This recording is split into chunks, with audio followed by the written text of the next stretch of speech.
Is your Audi A5 key fob not working? Let's address the common causes and solutions.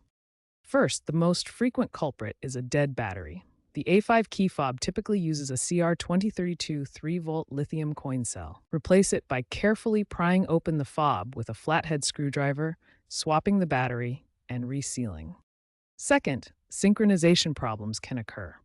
To resync, try cycling the ignition while pressing buttons on the fob. The exact procedure varies by model year, so check your owner's manual. Finally, consider electromagnetic interference. Move away from potential sources like power lines when attempting to use the fob. These steps solve most issues. If battery replacement and resyncing don't work, the issue might be with the comfort module, J393, located behind the glove box.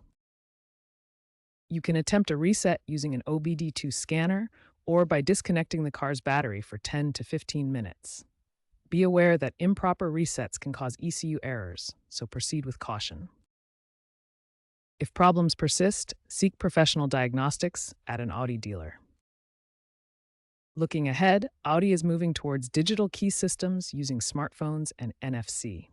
Future fobs may even eliminate batteries entirely with kinetic energy harvesting. For current A5 owners, aftermarket diagnostic tools like VCDS Lite can offer cost-effective solutions, but always prioritize safety and consult expert advice when necessary.